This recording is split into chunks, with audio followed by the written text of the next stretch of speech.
அனைத்து நல்லுள்ளவங்களுக்கும் வணக்கம். நான் உங்கள் ரவிக்குமார். தொடர்ந்து தமிழக அரசியல் நிலவரத்தையும் டெல்லி அரசியல் நிலவரத்தையும் பார்த்துட்ருக்கோம். டெல்லியில் ஜந்தர் மந்தர் இருக்கு இல்லையா, அங்கு ரிசர்வேஷனுக்கு எதிரான ஒரு போராட்டம். அங்கே இராணுவமே எதிர்பார்க்கல, காவல்துறை எதிர்பார்க்கல, அவ்வளோ பெரிய ஒரு க்ரௌடு. அப்படியே இங்கே கொஞ்சம் கீழே தள்ளி வந்தால் மறுபடியும் ஒரு ஆணவ படுகொலை. இங்கே சென்னையில் தாவேக்காவை சேர்ந்த நிர்வாகி அப்படின்னு சொல்கிறாங்க. இங்கே திமுகவில் ஏற்பட்ட அதிரடி மாற்றங்கள், மிகப்பெரிய அதிரடி மாற்றங்கள் ஏற்பட்டிருக்கிறது. அடுத்தடுத்த ஊழல் வெளிவரப்போகிறதா, டிவிக்கே என்ன சொல்ல வராங்க, சுற்றி இருக்கக்கூடிய தமிழகத்தினுடைய நிகழ்வுகள் என்ன, அனைத்தும் ஒருங்கிணைந்த ஒரு தகவலாக பாற்றிவிடலாம். ஸோ பதிவுக்குள்ளே போகிறதுக்கு முன்பு நீங்கள் நம்ம சேனலை சப்ஸ்கிரைப் பண்ணலாம். சப்ஸ்கிரைப் பண்ணிட்டு வாங்க. மறக்காமல் பெல் பட்டனை கிளிக் பண்ண ஆல் ஆப்ஷன்ஸ் கொடுங்க. வீடியோ கொடுக்கலாம். நீங்கள் பக்கத்தில் பார்த்துருக்கிற பதிவு டெல்லியில் இருக்கக்கூடிய ஜந்தர் மந்தரில் குறிப்பாக கேஸ்ட் பேஸ் ரிசர்வேஷனுக்கு எதிரான ஒரு போராட்டம். இந்த காக்ரோச் ஜனதா பார்ட்டி உருவான இந்த டெல்லியில் ப்ரோட்டஸ்ட் பெரிய அளவுக்கு நடந்துச்சு இல்லையா, அப்பயே இந்த கேஸ்ட் பேஸ் ரிசர்வேஷனுக்கு எதிராக ஒரு குழு எக்ஸ் தளத்தில் அதே போல் இன்ஸ்டாகிராம்லாம் மிகப்பெரிய அளவுக்கு ஃபாலோவர் உருவானாங்க. அவங்க குறிப்பிட்ட இந்த தேதியில் நாங்கள் போராட்டம் பண்ணுறோன்னு அனௌன்ஸ் பண்ணாங்க. அங்கே இருக்கக்கூடிய நிறைய மக்கள் திடீர்னு இவ்வளோ க்ரௌடு வரும்னு அவங்க எதிர்பார்க்கவே இல்லை. திடீர்னு பார்த்தா எங்களுக்கு ரிசர்வேஷன் போதும். அங்கே இருக்கக்கூடிய ஸ்டூடெண்ட் பெற்றோர்கள்லாம் என்ன சொல்ல வராங்க அப்படின்னாங்கன்னா, நாங்கள் நீட் JEE எல்லாம் எழுதணும் அப்படின்னா ஹை கட்டாப்பில் எடுத்தால் கூட எங்களுக்கு கிடைக்கிறதில்ல, ஆனால் ஜஸ்ட் பாஸ் ஆனால் கூட கிடைக்கிது அந்த பக்கம். அதனால் போதும், இந்த ரிசர்வேஷன் கோட்டா முழுமையாக நீக்கணுன்ற அடிப்படையில் ஒரு பெரிய ஒரு போராட்டத்தை பார்க்க முடியுது. அவங்க எதிர்பார்க்கவே இல்லை. காவல்துறை நிறைய கைது பண்ணி கொஞ்சம் க்ளீன் பண்ணிட்டு இருக்காங்கன்னு சொன்னால் கூட மறுபடியும் நாங்கள் இந்த போராட்டத்தை தொடர்வோம், உண்ணாவிரத போராட்டத்தை நாங்கள் தொடங்க போகிறோம் அப்படின்றாங்க. இந்த போராட்டம் நடந்துட்டு இருக்கிற அதே இன்னொரு ஆங்கிளில் பார்த்தோம் அப்படின்னா, ராகுல் காந்தி அவர்கள் ப்ரைவேட் ஜாப்பில், குறிப்பாக தனியார் வேலைகளில் 98% மேலே எங்களுக்கு ரிசர்வேஷன், ஆல்மோஸ்ட் எங்களுக்கு 90% ரிசர்வேஷன் கண்டிப்பாக வேணும்னு கேட்குறாங்க. கண்டிப்பாக நாங்கள் ஆட்சியில் வந்தோம் அப்படின்னா இனி காங்கிரஸில் இருக்கக்கூடிய மாநிலங்கள் எல்லாமே செயல்படுத்தோன்றார். அங்கே போராட்டம் என்னென்னா, அரசாங்கமே ரிசர்வேஷன் எடுக்கணும்னு போராட்டம். பட் இங்கே ராகுல் காந்தி அவர்கள் என்ன சொல்கிறாங்கன்னா, தனியாரில் எனக்கு ரிசர்வேஷன் கொடுங்க, ஆதிவாசிக்கே மற்ற தாழ்த்தப்பட்ட மக்களுக்கு யாருக்கும் அங்கே ரிசர்வேஷன் கொடுக்கறதே இல்லை அப்படின்றாங்க. இப்போ காக்ரோச் ஜனதா பார்ட்டி இருக்கு இல்லையா, அந்த அபிஜித் அவனே இதுக்கு முன்பு இருந்தபோது இதை ஏற்கனவே இருந்த ஆம் ஆத்மியை செயல்பட்டு ட்ரை பண்ணாங்க. 80% ரிசர்வேஷன் ப்ரைவேட் ஜாப்பில் கொண்டு வர போகிறாங்க, பெரிய அளவுக்கு மாற்றத்தை நோக்கி நகர போகுதுன்றாங்க. அப்போ ஒரு ஆங்கிள் இந்த பக்கம் போகுது, அதாவது ப்ரைவேட் ஜாப்லேயும் எங்களுக்கு ரிசர்வேஷன் வேணும் அப்படின்னு போகிறாங்க. இன்னொரு தரப்பில் என்னென்னா, ஒட்டுமொத்த ரிசர்வேஷனை எடுக்கணும் அப்படின்னு போராட்டம் பண்ணுறாங்க. அந்த போராட்டத்துக்கான ஆதரவு அலைகள் ஒரு பக்கம் பெருகி கொண்டு இருக்கிறது, இன்னொரு பக்கம் என்ன நடக்க போகுதுன்னு பார்க்கலாம். பட் இந்த ரிசர்வேஷனுக்கு எதிரான ஒரு போராட்டம் என்ன ஆகுன்னா, ஒரு கட்டத்தில் அது வெறுப்பு மணலையாக மாறுச்சு அப்படின்னா இதையெல்லாம் கட்டுக்குள்ளே கொண்டு வருது அரசாங்கத்தோடைய கட்டுப்பாடு. இல்லை அது வேறு மாதிரி விளைவுகளை சந்திக்கும். எப்படி கண்ட்ரோலுக்குள்ளே கொண்டு வராங்க அப்படின்றதையும் பார்த்துடலாம் நம்ம. அடுத்து மிக முக்கியமான பதிவு என்னென்னா, இங்கே சென்னையில் கேளம்பாக்கம் அப்படின்னு சொல்லிட்டு அதில் தையூரில் இருக்கக்கூடிய பிரவீன் அப்படின்றவர் 22 வயசு. அதில் தாவேக்கானுடைய நிர்வாகி அப்படின்னு சொல்கிறாங்க, ஏழுமலை அப்படின்றவர். அவர் பொண்ணை லவ் பண்ணதுக்காக கொலை பண்ணியிருக்கிறான்றாங்க. இது ஆணவ படுகொலையா அப்படின்னா அவரும் அதே கம்யூனிட்டி தான். இப்போ வேறு ஒரு கம்யூனிட்டியிலிருந்து இந்த ஒரு படுகொலை நிகழ்ந்திருந்தது அப்படின்னா ஆணவ படுகொலைன்னு சொல்லலாம். பட் இவரும் அதே கம்யூனிட்டி. ஊடகங்கள் என்ன சொல்கிறாங்கன்னா, அவர் வசதியாக இருக்கிறார், அவர் வசதி இல்லை, அதனால் கொண்டிருக்கிறார் அப்படின்ற மாதிரி சொல்கிறாங்க. பட் ரிப்போர்ட் வந்தால் தான் தெரியும் என்னான்ட்டு. ஆனால் அவர் தாவேக்கா நிர்வாகி அப்படின்ட்டு சன் டிவி அடித்து சொல்கிறாங்க. கண்டிப்பாக அவர் தாவேக்கா நிர்வாகி அப்படின்றாங்க. மற்ற ஊடகங்களில் நான் பார்க்கல. இன்னும் அவர் ஏதாவது பொறுப்பில் இருக்கிறாரான்னா பொறுப்புலலாம் எதுவும் இல்லை டிவிக்கேல. பட் நிர்வாகி அப்படின்றாங்க, ஏதோ ஓட்டு போட்டுருப்பார் அப்படின்ற மாதிரி சொல்கிறாங்க. பார்க்கலாம். இதுக்கப்புறம் அங்கே கொஞ்சம் மோசமான ஒரு சூழ்நிலை தான் ஏற்பட்டிருக்கு. இனி நாளை சட்டசபையில் இதுக்கு எதிரான ஒருங்கிணைந்த இந்த அதாவது என்ன சொல்லுவாங்க, ஆணவ படுகொலைக்கு எதிரான தீர்மானங்களோ இல்லை வேறு ஏதாவது கொண்டு வரணுமா அப்படின்றத விவாதிக்கிறாங்களான்றதை பார்த்துடலாம். பட் இது ஒரே கம்யூனிட்டியில் நடந்த படுகொலை. ஒரே கம்யூனிட்டியில் பையன் கொஞ்சம் சம்பாதிக்கிறது கம்மியாக இருக்குன்ற அடிப்படையில் கொண்டிருக்கிறாங்க அப்படின்ற இன்னொரு கோணத்துலையும் பார்க்கலாம். பட் இது அந்தளவுக்கு விஸ்வரூபம் எடுக்குமான்றதையும் பார்த்துடலாம்.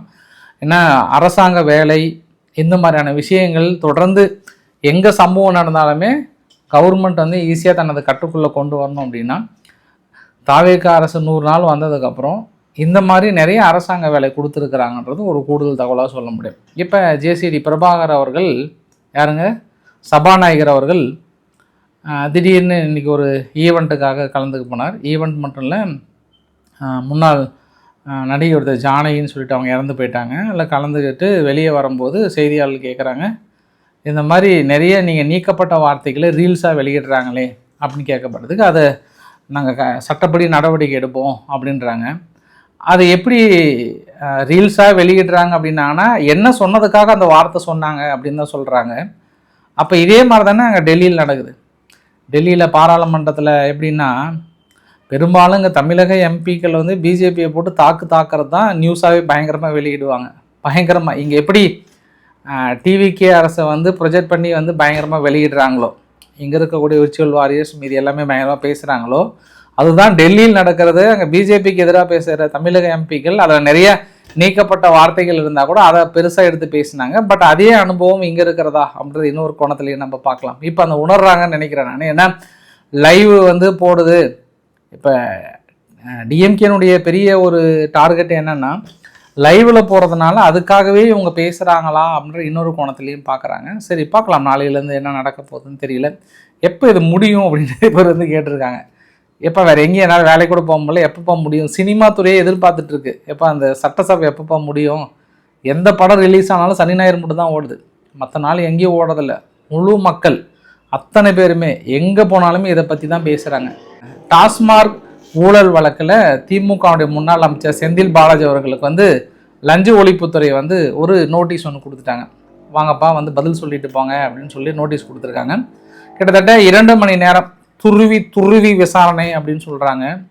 ஒரு துருவி விசாரணை இருக்காது. சார் உட்காருங்க சார் அப்படின்னு சொல்லிட்டு சும்மா ஜாலியாக ஃபன்னாக தான் கொஸ்டின் கேட்டிருப்பாங்க. பெருசாலாம் அப்படி இவங்க நினைக்கிற மாதிரி துருவிலாம் கொஸ்டின் கேட்க மாட்டாங்க. எல்லாமே முன்னாள் இதற்கு எந்த போலீஸ் அதிகாரிக்கு தான் இப்போ புதுசாக டிவிகேவுக்குன்னு யாரும் நிர்வகிக்கலை. ஒரு பெஸ்ட் எக்ஸாம்பிள் சொல்கிறேன் பாருங்கள்.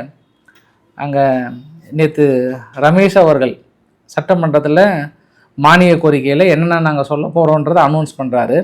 பட் அவர் அனௌன்ஸ் பண்ணுறதுக்கு முன்பே யார் சேகர் பாபு அவர்கள் வந்து நீ என்ன அனௌன்ஸ் பண்ண போகிறீங்க, எத்தனை கோயிலில் நீங்கள் ஆடிட்டிங் வச்சிங்க, தங்கத்துக்கு எதிராக எனக்கு என்ன ஆடிட்டிங் வச்சிங்க, ஒன்று கூட நடக்கலைன்றது கம்ப்ளீட்டாக சொல்லிட்டாரு. யார்? சேகர் பாபு அவர்கள். இவர் ரமேஷ் அவர்கள் என்ன நினச்சிக்கிட்டாருன்னா அவருக்கு எதிரான நடவடிக்கையில் நம்ம மாதிரி ஆடிட்டிங் பண்ணுறதுலாம் தெரியாதுன்னு நினைக்கிறாரு. அந்த மாதிரி தான் இன்னுமே நிறைய கருப்பாடுகள்னு சொல்ல முடியாது, அது அதிகாரிகள் அப்படி தான் இருப்பாங்க. ஏற்கனவே அவங்க டிஎம்கே ஆட்சியில் ஏடிஎம்கே ஆட்சியிலலாம் வேலை செஞ்சவங்க தானே. திடீர்னு வந்து முழுமையாக டிவிகே பக்கம் வருவாங்களான்லாம் கிடையாதுல்ல. அதெல்லாம் சாதாரணமாக அவ்வளோ சீக்கிரம் வாய்ப்புகள் எல்லாம் இல்லை. அதனால் கேள்வி கேட்டிருப்பாங்க, அதுக்கு அவர் பதில் சொல்லியிருப்பார். வெளியே வந்தார். வெளியே வந்துட்டு 100 நாட்கள் கடந்த நிலையில் இன்னுமே மக்களுக்கு ஆக்கப்பூர்வமான ஒரு பயனளிக்கக்கூடிய ஒரு அரசானா இல்லை. Totally waste. தொடர்ந்து ஆதாரங்களை வெளியிடுறேன்றாங்க. ஆதாரம் இருந்தால் தானே அவங்க வெளியிடுவாங்க. ஒரு ஆதாரமும் அவங்கக்கிட்ட இல்லை அப்படின்னு சொல்கிறாங்க. ஐயா நேற்று கூட மானிய கோரிக்கையின் போது ஒரு விஷயத்தை வந்து சொல்லியிருந்தார் எரிசக்தி துறை அமைச்சர் அவர்கள். இந்த கம்பியெல்லாம் வாங்குறாங்கல்ல, இந்த மின்சாரத்தை கடத்துகின்ற கம்பி இருக்குல்ல, அதை வாங்குறதுல டெண்டர் வெளியிட்டிருக்காங்க. 7 நிறுவனங்கள் பங்கு பெற்றிருக்காங்க. 7 நிறுவனங்களும் ஒரே ரேட்டு, கரெக்டாக சொல்லி வச்ச மாதிரி ஒரே ரேட்டு. சரி, அது பிரச்சனை இல்லை. ஆனால் அந்த 7 நிறுவனமும் ஒரே ஐபி அட்ரஸில் அப்ளை பண்ணியிருக்காங்க. அதுதான் முக்கியம். ஒரே ஐபி அட்ரஸில் அது விசாரணைக்கு உத்தரவிட்டிருக்கிறாங்க. அது விஷயம் இல்லை. கம்பி 1 கிலோ 30 ரூபா அப்படின்னா அது விலை கொட்டேஷன் அவங்க 7 நிறுவனம் போட்டது 60 ரூபான்னு போட்டிருக்காங்க. அதுதான் அங்கே மேட்ரு. இதெல்லாம் விசாரணைக்கு உத்தரவிட்டிருக்கிறேன்றாங்க. இருந்தாலும் ஊழல் என்றால் என்னவென்றே தெரியாத அப்பாவிகள் திமுகவுடைய முன்னாள் எம்எல்ஏக்கள். அவங்கள ஊழல்ன்ற ஒரு வார்த்தை அவங்க சரித்திரத்தில் கேட்டதில் இப்போ தான் புதுசாக இருக்குது அவங்களுக்கு. அந்த மாதிரி அவங்க எப்போவுமே பண்ண மாட்டாங்க, பண்ணவும் விட மாட்டோம் அப்படின்னு செந்தில் பாலாஜி அவரோட ஸ்பீச்சிலும் தெரியுது. அது இல்லாமல் அவங்க டிஎம்கே வந்து திராவிடம்னா என்ன, திராவிடம் தான் ஒட்டுமொத்தமாக வளர்த்தது. கடந்த 50 வருடமாக ஊழல் திளைத்திருக்கிறது என்று இப்படி சொல்கிறீங்களே, அப்போ யாரை சொல்ல விரும்புகிறீங்க? யார் ஊழல் செஞ்சாங்கன்றாங்க? ஏன்னா கருணாநிதி அப்படின்னு பேர் சொன்னதுக்கே சாரி கேட்குறீங்க, அப்போ அவர் நல்லவர். அம்மாவுடைய ஆட்சி நடக்குதுன்னு சொல்கிறீங்க, அவரு நல்லவர். அதற்கு முன்பு அண்ணா ஆட்சி காலத்துக்கெல்லாம் அவங்களும் நல்லவங்க. இப்போ திராவிட நாயகன் ஸ்டாலின் அவர்களும் வந்து ரொம்ப நல்லவர் தானே. இந்த திராவிட நாயகன் இல்லை என்றாலும் தமிழ்நாடு இன்னைக்கு இருந்திருக்குமா? அந்த வீடியோ பதிவை பாருங்க, உங்களுக்காகவே இப்போ ஷேர் பண்ணுற பாருங்க. சில மேதாவிகள் கூட சமூக நீதி கொள்கைகள் பேசி மதவாத சக்திகளை எதிர்த்தால் போதும், தமிழ்நாட்டில் ஊழல் ஒரு பெரிய பிரச்சனையே இல்லை என்ற கருத்தியலை உருவாக்கியதுதான் சென்ற அரை நூற்றாண்டின் மிகப்பெரிய சோகம். அன்பை பத்தி உனக்கு என்னடா தெரியும்? 50 ஆண்டு காலமாக ஊழல் திளைத்திருப்பது என்பது எப்படி குறிப்பிடுகிறார் சொன்னா, திராவிட இயக்கம் தான் இந்த 50 ஆண்டு காலம் ஆண்டு கொண்டிருக்கிறது. அண்ணாவை சொல்லுகிறாரா, மக்கள் தலைவர் எம்ஜிஆரை சொல்லுகிறாரா, அல்லது அமர் ஜெயலலிதாவை சொல்லுகிறாரா, இந்த நாட்டை 5 முறை ஆண்டு கலைஞரை சொல்றாரு? யாரும் சொல்றாரு? யாரையும் சொல்ல முடியாது. ஏன்னா நான் சொன்னவர் தான் முதலமைச்சரா இந்த 50 ஆண்டு காலம் இருந்திருக்கிறார்கள். இந்த நாடு இன்னைக்கு வளர்ச்சி பெற்றதுக்கு காரணம் திராவிட இயக்கம் தான். இன்னைக்கு நாமெல்லாம் படிச்சிருக்கோம்னு சொன்னா திராவிட இயக்கம் தான். அவர் தான் சொன்னார், நான் கிராமத்துல எங்க பிறந்து வளர்ந்தேன், கிருஷ்ணகிரி ஒரு கிராமத்துல போய் நான் மருத்துவராக வந்தேன் என்று சொன்னால், இந்த மருத்துவம் சாதாரண கிராமத்தில் படிப்பு இருக்க வாய்ப்பு வந்தது திராவிட இயக்கம் தான். திராவிட இயக்கம் யாரும் நான் பேசியிருக்க முடியாது, யாரும் படித்திருக்க முடியாது. எனவே திராவிட இயக்கத்தை நீங்க புதுசா வந்து கொள்கையை சொல்லுங்க, மீண்டும் நாங்க தான் ஆட்சிக்கு வரோம் சொல்லுங்க, அது உங்களுடைய உரிமை. ஆனால் அடுத்தவர்களை பேசுகிற பொழுது, அடுத்தவரை கைவிட்டுகிற பொழுது ஆதாரம் இல்லாமல் பேச வேண்டும் என்று நீங்கள் தயவு செய்து ரூலி கொடுங்க. அப்ப இந்த அளவுக்கு திராவிட நாயகனுடைய ஆட்சி வந்து பெரிய அளவுக்கு பரவுகின்ற வேளையிலே இன்று திமுக வந்து மிகப்பெரிய ஒரு கூட்டம், முக்கிய செயலாளர்கள் ஒரு டிஎம்கே உடைய 2.0ன்ற மாதிரிலாம் சொல்கிறாங்க. அடுத்த ஒரு எழுச்சிக்கான ஒரு மிகப்பெரிய ஒரு கூட்டத்தை நடத்துகிறாங்க. அதில் மிகப்பெரிய ஒரு அதிரடி மாற்றம். மாவட்ட செயலாளர்கள் இதற்கு முன்பு 70 இருந்தது, இப்போ 110 உயர்த்துறாங்க. அது இல்லாமல் மாநகர செயலாளர் அப்படின்ற ஒரு பதவியே இதுக்கப்புறம் கிடையாதுன்றாங்க. அதில் ஏற்பட்ட 8 மாற்றங்கள் என்ன அப்படின்னா, அதிகபட்சம் கிளை செயலாளர்கள் இருக்காங்க இல்லையா, அவங்களுக்கு வயசே 45 தான் இருக்கணும், அதுக்கு மேலே இருக்கக்கூடாது. 2 முறை பதவி இல்லை, எல்லாமே 3 முறையாக மாற்றிட்டாங்க. 3 முறை தான் ஒரு பதவி வகிக்கணும். 3 முறை அப்படின்னா அது 5 வருஷத்துக்கு ஒரு டைமாக சொல்கிறாங்க. மாநகராட்சி கிளை கழகம் அப்படின்னா சென்னை, கோவை, மதுரை எல்லாமே வந்து அதிகபட்சம் 45 வயசு, 3 முறை அது மாற்றிட்டாங்க அதுக்கப்புறம் ரூல்ஸு. அப்புறம் வட்ட கழகம் அப்படின்னு சொல்லிட்டு சென்னையில் 10,000, பிற மாநிலங்களுக்கு 5,000 வாக்குகள் அடிப்படையில் அவங்கள வயசு அதிகபட்சம் 50. போரூர் கழக செயலாளர்னு சொல்லிட்டு 60 வயசு அவங்களுக்கு, அதிகபட்சம் 2 முறை 3 முறை. அப்புறம் பகுதி கழகம், நகர கழக செயலாளர், ஒன்றிய கழகம், மாவட்ட கழகம் அப்படின்னு சொல்லிட்டு மொத்தமாக எல்லாத்துக்கும் வயசு வந்து ஃபிக்ஸ் பண்ணிட்டாங்க. பெரும்பாலும் மாவட்ட செயலாளர்கள் அப்படின்னு பார்த்தோம்னா அவங்களுக்கு வயசு 70 வயசை தாண்டக்கூடாது அப்படின்னு சொல்லிட்டாங்க. அப்படி பார்த்தோம் அப்படின்னா ஒரு 14 தலைகள், மிக முக்கிய தலைகள் வந்து கிட்டத்தட்ட பதவி விலக வேண்டிய ஒரு சூழ்நிலை வருகிறது. அனிதா ராதாகிருஷ்ணன், ஏவா வேலு அவர்கள், ரகுபதி அவர்கள், இன்னும் முக்கிய நபர்கள், அப்புறம் KKSSR இவங்களாம் சட்டமன்றத்தில் பார்த்துருப்பீங்க, ராமகிருஷ்ணன் அவர்கள், ஆவுடையப்பன் அவர்கள், இவங்கெல்லாம் வந்து 70 வயசு கடந்து வேலை செய்கிறதுனால நீக்க சொல்லியிருக்காங்க. ஒரு பெரிய மாற்றம் தான். பிஜேபியில் வந்து குறிப்பாக அந்த RSS இயக்கங்கள்லாம் பார்த்திங்கன்னா இந்த கொள்கையை அவங்க ஃபாலோ பண்ணுறாங்க. இந்த குறிப்பிட்ட வயசுக்கு மேலே வந்து அந்த பதவிகள்லாம் கிடையாது, ஆட்டோமேட்டிக்காக அவங்க கட்சிக்காக உழைக்க வந்துடணும், அந்த பதவியெல்லாம் ராஜினாமா பண்ணிடணுன்ற அடிப்படையில் ஒருத்தர் வந்து 2 முறைக்கு மேலேயோ 3 முறைக்கு மேலே இருக்கக்கூடாதுல பெரிய ரூலே இருக்குது. RSSலேயோ இல்லை பிஜேபிலையும் அதே தான். அது குறிப்பாக பிஜேபியில் இந்த சட்டம் வந்து பெரிய அளவுக்கு அமல்படுத்தியிருக்காங்க. அவங்க இந்த ஏஜ் ஆயிடுச்சுனாவே அவர் நல்ல நிலைமையில் இருந்தால் கூட அவர் கிளம்பி போயிடுவார், அவ்வளோதான், ரிட்டைர்மெண்ட்டுக்கு போயிடுவார். அதையெல்லாம் மீறி இப்போ செயல்படுறவர் வந்து பிரதமர் மோடி அவர்கள். அவர் ஆக்சுவலாக இப்போ 2 டேர்ம் வந்துருச்சு, கிட்டத்தட்ட அவர் ரிட்டையர்மெண்ட் பண்ணியிருக்கணும், பட் அவர் ரிட்டையர்மெண்ட் பண்ணாமல் இருக்கிறாங்க. அதுதான் RSS கேட்டே இருக்கிறாங்க. அதில் இருக்கக்கூடிய அந்த சித்தாந்த கொள்கைகளை கொண்டு வந்து அப்படியே இதில் திமுக வந்து பொருத்தியிருக்காங்க. பெரிய வித்தியாசம்லாம் இல்லை. அதில் பார்த்தோம் அப்படின்னா இந்த இளைஞரணி செயலாளர்கள் இருக்கும், அது இவ்வளோ வயசு இருக்கும், அதிகபட்சம் 70 வயசுக்கு மேலே இருக்க மாட்டாங்க.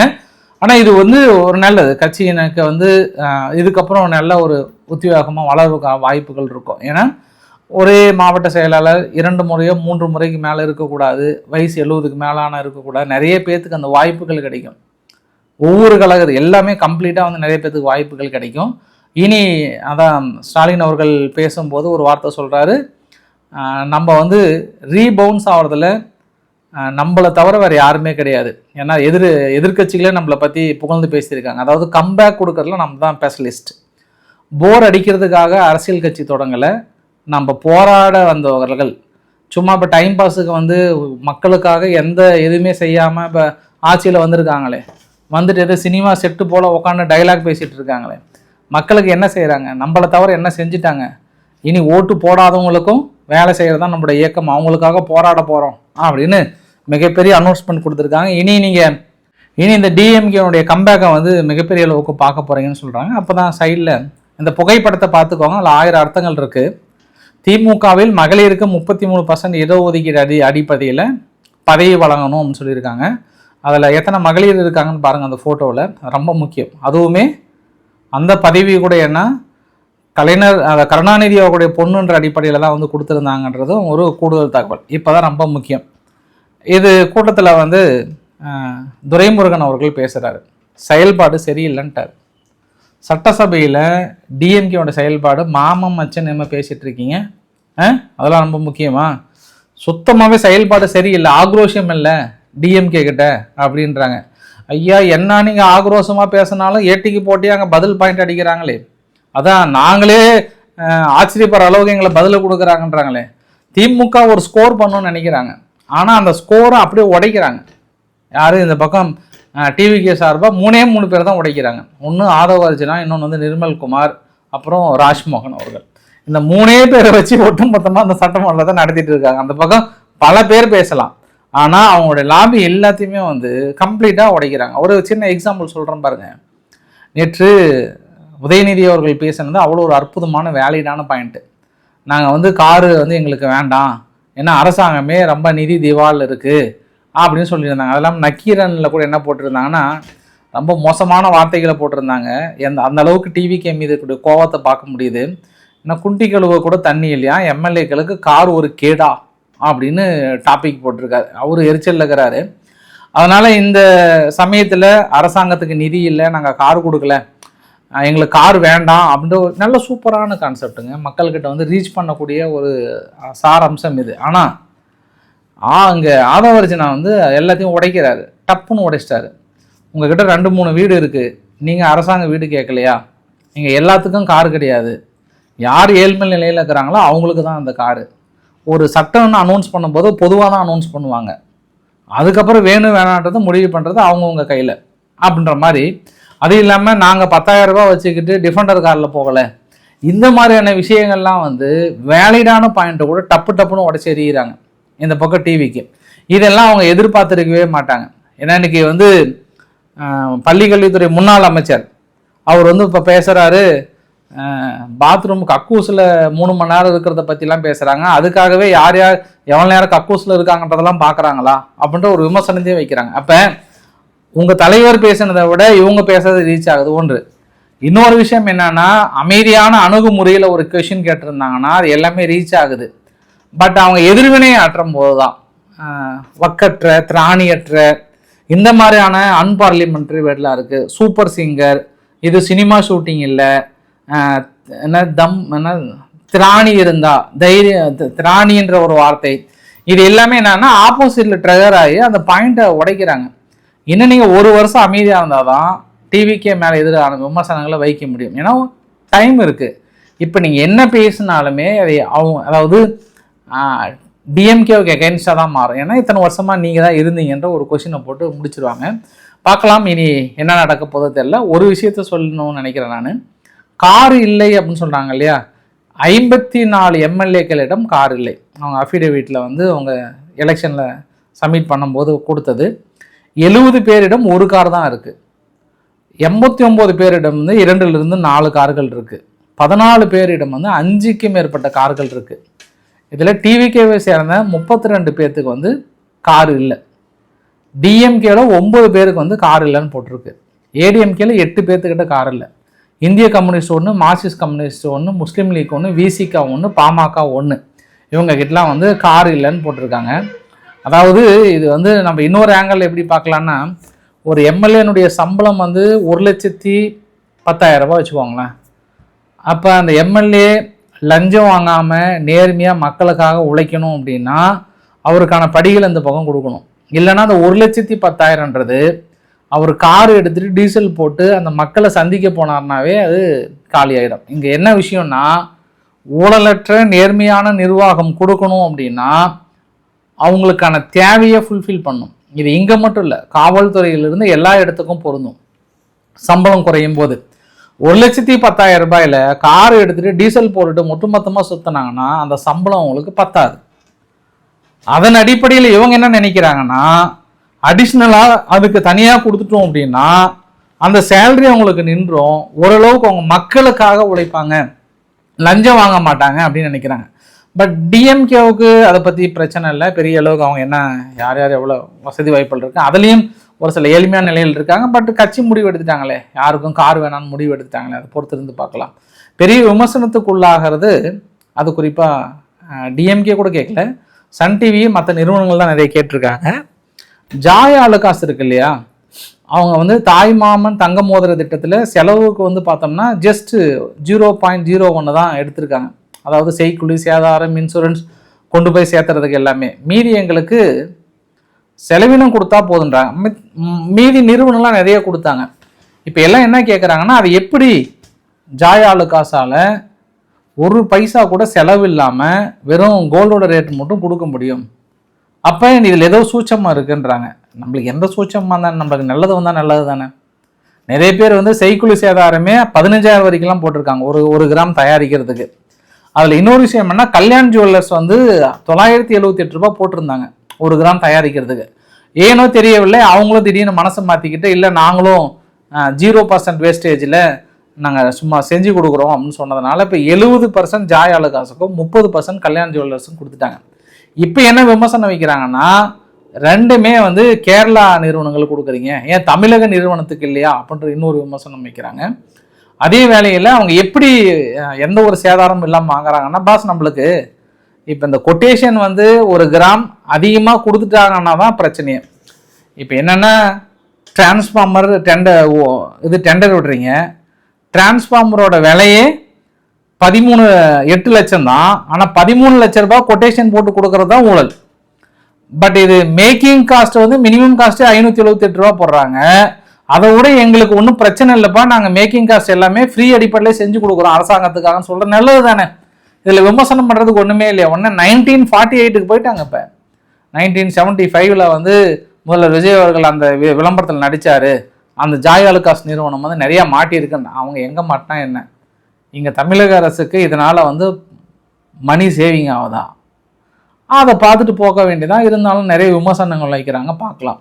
ஆண்டனி வேணுமா பாஷா வேணுமான்னு முடிவு பண்ண சொல்லிட்டாங்க கம்யூனிஸ்ட் அதிகாரிகள். வந்து வேணுமா நாங்கள் வேணுமா, இந்த கட்சியை வந்து நிறுத்தினதுக்கு யார் காரணம், எப்படி நீங்கள் வந்து கம்யூனிஸ்ட் தோழர்களுடைய லிஸ்ட் எடுக்கலாம், எப்படி நீங்கள் லிஸ்ட் எடுக்கலாம் அப்படின்னு சொல்லி, இனி நாங்கள் வேணும் ஆண்டனி வேணுமா பாஷா வேணுமான்னு முடிவு பண்ணிக்கோங்கன்னு சொல்லிட்டு கம்யூனிஸ்ட் வந்து ஆளுங்கட்சிக்கு மிகப்பெரிய ஒரு வார்னிங் கொடுத்துருக்காங்க. குறிப்பாக தலைமை செயலாளர் தூக்குங்கன்ற அளவுக்கு வந்து சொல்லியிருக்காங்க. ஏன்னா மாணவர்களுடைய போராட்டத்தை கம்யூனிஸ்ட்டை ஒடுக்கணுன்றதுக்காகவே இந்த முயற்சியை நான் வந்து எதிர்க்கிறேன் அப்படின்ற அளவுக்கு வந்து சொல்லியிருக்காங்க. இந்த வீடியோவோட நிறைவு பகுதியில் ஆந்திரானுடைய முதல்வர் தெலுங்கானுடைய முதல்வர் சிஎம் ரேவந்த் ரெட்டி அவர்கள் அமெரிக்கா பயணம் போகிறதுக்கு ஒரு லிஸ்ட்டு கொடுக்குறாங்க. மத்திய அரசு லிஸ்ட்டை வந்து பர்மிஷன் கொடுக்கல.